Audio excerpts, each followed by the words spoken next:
Olá amigos, eu sou Ariovaldo Júnior e quero te convidar para uma conferência que estaremos realizando aqui em Uberlândia, Minas Gerais, de 26 a 28 de maio. Estamos trazendo pessoas de vários lugares do Brasil para compartilhar uma palavra no sentido de discernirmos melhor aquilo que vem a ser a diferença entre o organismo igreja e a organização. Eu espero você aqui. Inscrições pelo site www.saldaterra.org/conferência. Falando sobre isso, sobre essa questão do poder falar ou não falar, né? Nós estamos vivendo uma época complicada em que eu vejo as pessoas meio perturbadas com a ideia de falar sobre fé. Por quê? Porque hoje em dia você não está podendo falar nada. Tudo que você fala incomoda alguém. Só que, infelizmente, a gente percebe que na construção de fé das pessoas, infelizmente, as pessoas estão influenciáveis demais por conta daquilo que a opinião alheia acaba pressionando você para que você seja. E a fé cristã não era para funcionar desse jeito. Porque a fé cristã, o que nós historicamente entendemos por fé cristã, ela obedece a alguns parâmetros básicos. A fé cristã não é uma construção a partir da percepção. Ela não é, na verdade, uma ideia religiosa toda dogmática e abstrata e que não trate a respeito dos seus fundamentos de uma maneira extremamente clara. Então, se você for olhar aquilo que é o fundamento daquilo que afirmamos ser a nossa fé, a gente vai perceber que, infelizmente, tem um tanto de gente que se afirma discípulo de Jesus que não é. Essas pessoas são simpatizantes da ideia da existência de um homem chamado Jesus, mas não conseguem conceber, de fato, que seja a proposta da fé como um pacote fechado. Por que pacote fechado? Porque esta ideia da construção a partir daquilo que me convém é uma ideia relativamente recente. Quando você olha o mundo antigo, principalmente na Escritura, você vai perceber que há um misticismo na relação dos homens com a igreja, ou com a fé, né? Ou com Deus, com o templo. Os homens se colocavam como insignificantes diante do sobrenatural. Era como se toda vez que o sobrenatural se movesse, os homens reconhecessem que não eram nada, reconhecessem que eram pequenos demais. À medida que essa jornada de conhecimento, de andar com Deus vai se aprimorando, as pessoas começam então a criar as suas doutrinas, que mais do que explicar Deus, se é que isso é possível, né? Explique com palavras limitadas um Deus que é infinito. Mas ela tenta colocar Deus dentro de uma caixa, dizendo que Deus tem que corresponder àquilo que são os parâmetros que eu digo que ele tem que viver, que ele tem que existir. Daí então as pessoas arbitram, olha, Deus só cura se for desse jeito, Deus só ama esses, os outros ele não ama, e por aí vai. É óbvio que não dá para você ler a Escritura e chegar numa conclusão honesta a respeito do que ela fala, achando que de fato Deus aceita todo mundo de qualquer jeito. Não dá para fazer isso segundo a conveniência, que é algo também que muitos têm feito. Mas também não dá para a gente se levar por esse deslumbre de poder pegar a Escritura e picar ela conforme a nossa conveniência, para a gente tomar para a nossa vida apenas aquilo que nos agrada. À medida que a fé foi caminhando, a gente chega na questão de Cristo, na questão de Jesus. E quando chega em Jesus e ele manifesta a fé agora de uma maneira mais clara, mais humana, mais diretamente ligada ao indivíduo, nós vemos que, historicamente, ao invés de nos apegarmos a isso, envenenamos essa relação do homem com Deus e com os outros homens, misturando um pouco daquilo que era o misticismo que havia anteriormente ao conhecimento da graça de Deus. E aí então a igreja ou a fé cristã cai numa época de trevas, onde as pessoas não conseguem mais ter uma relação com Deus que seja harmoniosa, sem flexionar aquilo que Deus está dizendo, mas ao mesmo tempo sendo pessoal, sendo algo íntimo, algo que pode fazer a diferença na sua própria vida. Aí chegamos no iluminismo, e no iluminismo, ali na época da Revolução Industrial, a gente vive uma outra crise. A crise de que agora a gente tira a ideia de um Deus que pode ser o centro do universo e a gente coloca o nosso próprio umbigo. Daí então vem toda essa construção na qual dizem para a gente que nós devemos nos relacionarmos com o mundo exterior a partir daquilo que são as nossas percepções, e que as nossas percepções são importantes. Se você pegar esse apanhado todo sobre como a visão a respeito de Deus era uma coisa restrita, de repente ela começa a abrir, e aí de repente ela escancara de vez, Hoje talvez a gente chegue à conclusão que aquilo que estamos vivendo é o destino óbvio de algo que estava sendo progressista, no sentido até pejorativo da expressão, de uma fé que partia de um respeito terrível, um respeito de muito temor e muito zelo por aquilo que era a existência de Deus, para algo, na verdade, onde Deus deixa de ser o Senhor e começa a virar o seu brother. O cara já fala de Cristo como se ele fosse o seu colega, que você manda ele tomar naquele lugar, fica tudo por isso mesmo. A gente já não tem temor de brincar com as coisas de Deus, e a gente já não tem temor de se posicionar com relação às coisas de Deus. Tudo virou brincadeira. E se já não bastasse, colocamos aquilo que são as nossas percepções e as nossas opiniões num altar, de modo que todos aqueles que não se enquadram naquilo que eu percebo, esses daí merecem ser rotulados segundo os rótulos mais pejorativos que a gente puder encontrar por aí. Depende de qual partido político que você é. E se não ainda bastasse, se a gente aplicar o mesmo discurso que fazemos com relação à vida dos outros, no que se refere às opiniões a respeito da política, da vida e tudo mais, se aplicarmos isso ao Cristo que dizemos que seguimos, nós vamos perceber que até mesmo Cristo, até mesmo Jesus, que a Escritura diz que viveu e morreu sem pecado, ele se torna reprovado. Porque a nossa justiça não excede a dos escribas e dos fariseus. Muito pelo contrário. A gente, na nossa arrogância de querer ser melhor que o outro, querendo fazer da nossa opinião a verdade, a gente faz com que todos os homens sejam piores do que nós. E de repente está proibido ter opinião. Porque ai de você se tiver uma opinião. Ai de você se você vê algo de determinada forma. Voltando na questão da fé. A fé, por mais que não seja possível fazer uma leitura de nada, nem mesmo do Evangelho, sem óculos ideológicos, porque não tem jeito. Pela maneira que você enxerga, é que você vai conseguir ver o que está sendo apresentado para você. Mas a fé, muito mais do que aquilo que eu entendo, deveria ser importante aquilo que Deus está querendo falar para nós. E se Deus permite que eu veja, a partir dos meus óculos, da maneira que eu vejo, por que consideraria eu isso mais importante do que aquilo que o meu irmão vê, principalmente quando ele vê diferente do que eu vejo? Não foi o mesmo Deus que deu os meus olhos e que deu os olhos do meu irmão? Então por que a minha maneira de ver a vida é melhor do que a dele? Por que a minha opinião, baseada na minha experiência, é melhor do que a opinião do meu irmão, baseada na experiência dele? Mas nos tornamos juízes de todo mundo. E esse juízo, se aplicado em nós, nos reprova. E esse juízo, se aplicado em Cristo, reprova ele também. Porque o Cristo das Escrituras, segundo essa conveniência do politicamente correto que vivemos, é sexista, é machista, é homofóbico, é um monte de coisa que às vezes parece que a gente não está pronto para ouvir. Ele não escolhe mulher para ser apóstola. Ah, mas eu acho. Tudo bem que você acha, mas eu penso que viver pelo caminho do Evangelho significa se preocupar com o que Cristo acha. Você pode ter a sua opinião, eu também tenho a minha, está tudo certo. A gente deveria debater isso na beira da churrasqueira, de preferência com cerveja ainda, para melhorar o debate, o nível do debate. Mas, e Deus? Qual é a opinião dele? E por que eu falo isso? Porque estamos vivendo uma época complicada, uma época onde cada um tem criado a sua verdade. Eu não estou preocupado em debater a minha verdade, porque a minha verdade eu já sei ela. A minha verdade eu não preciso ouvir pregação, a minha verdade ninguém tem que convencer dela. Se eu quisesse que a minha verdade se tornasse realidade, eu pararia de me interagir com as pessoas.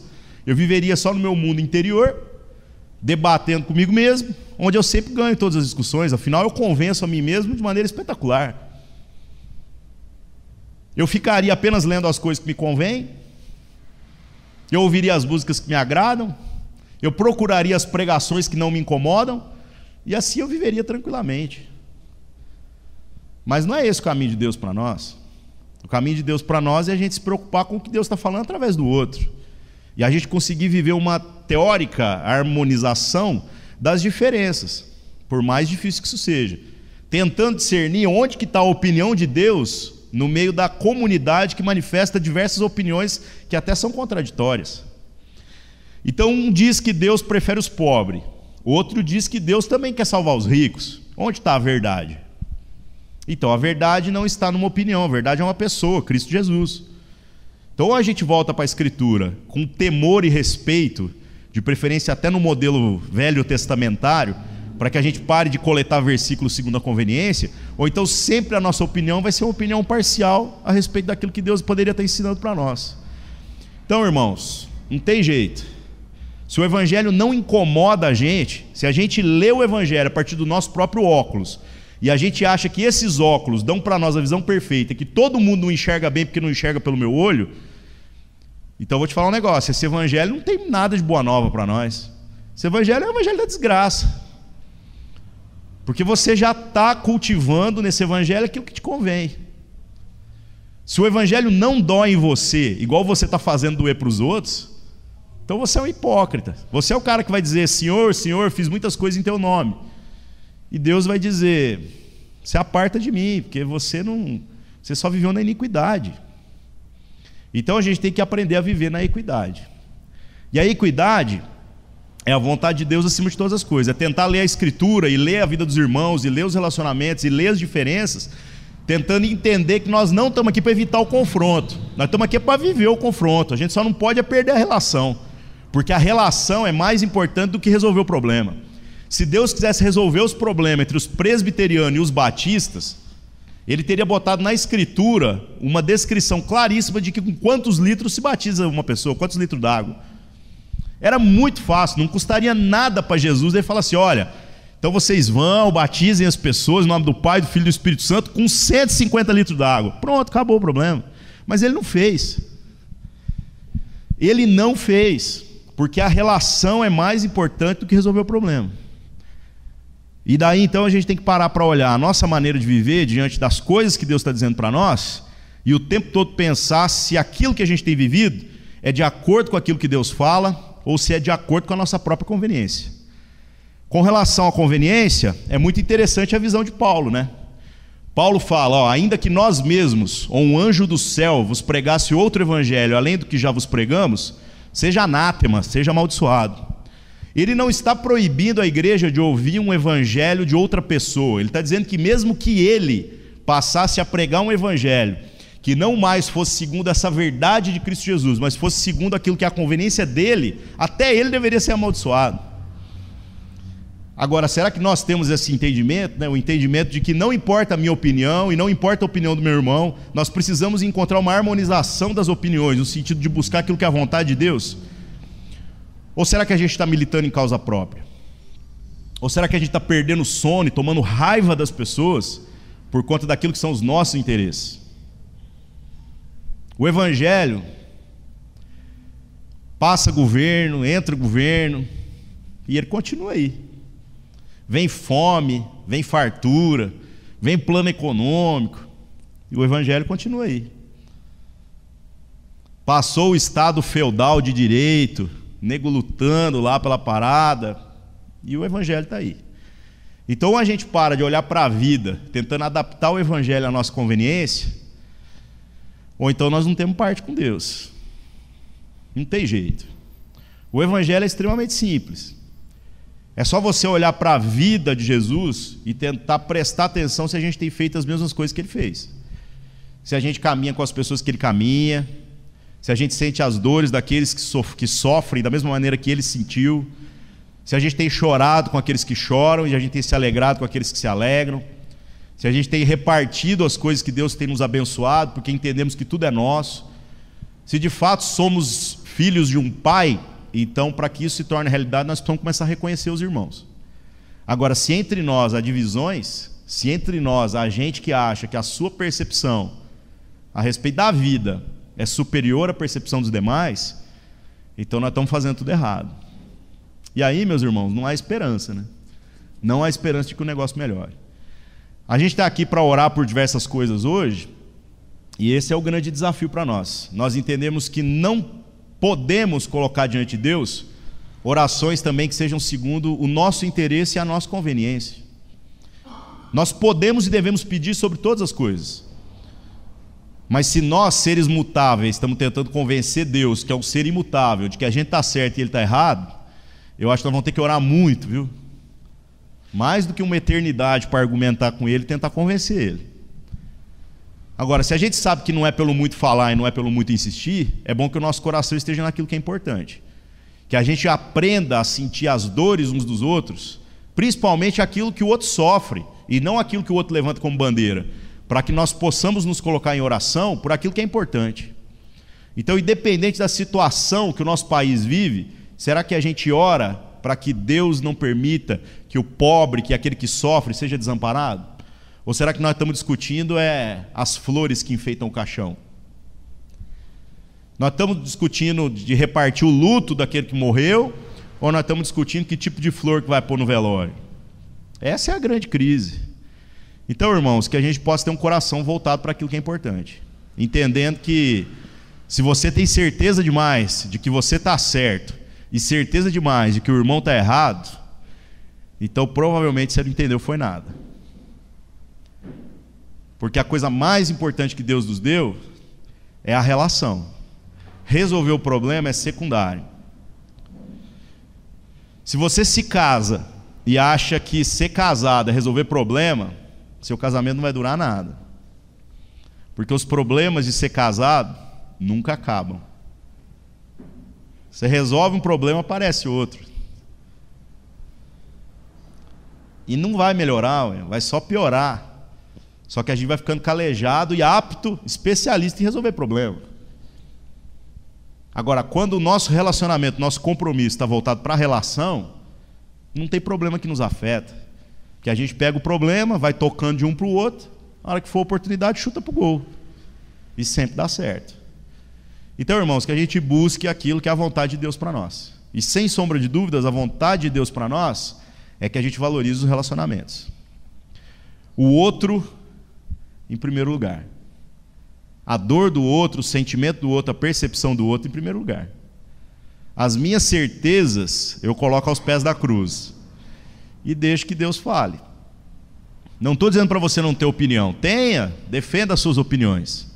Mas se você tiver que matar alguém com as suas opiniões ou guardá-las para si mesmo, qual é o seu posicionamento? Nós devemos nos instigar o tempo todo a pensarmos, cutucar uns aos outros a respeito daquilo que são as nossas convicções. É para isso que a igreja existe. A gente não está aqui só para falar amém para tudo. Mas é preciso que tudo isso seja convergente no que se refere aos relacionamentos.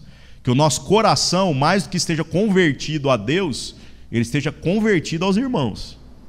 Porque se eu não convergir os meus interesses para aquilo que são os interesses do meu irmão, então, meu amigo, eu não faço parte desse corpo.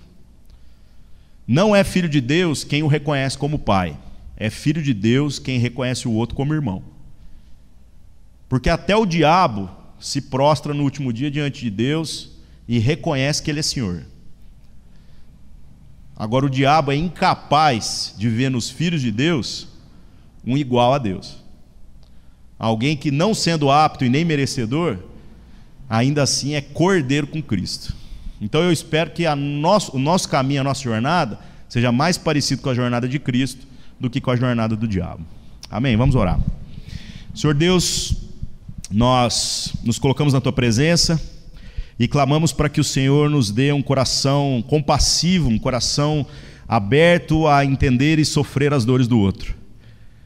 Que mais do que militar aquilo que são as nossas particularidades, os nossos interesses, as nossas opiniões, que o nosso coração possa convergir na direção dos nossos irmãos, para que possamos aprender a ouvir aquilo que é a Tua vontade, a verdade imutável do Senhor que está na Escritura, a verdade imutável do Senhor que se manifesta na Tua igreja, Pai.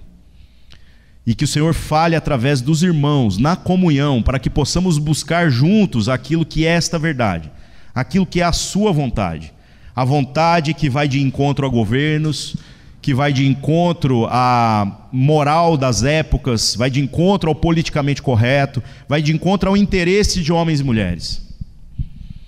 A Tua vontade, Senhor Deus, que faz com que todo homem se sinta mal, se sinta um lixo, se sinta inapto, mas que ainda assim o Senhor derrama de Sua graça sobre nós e nós podemos ser alcançados pelo Seu amor. Nos dá um coração que se move nessa direção, Pai. que mais do que a gente ter um relacionamento com o Senhor, achando que isso resolve todas as coisas, que nós aprendamos a ter um relacionamento com os irmãos. Em nome de Jesus, Senhor. Amém. Amém.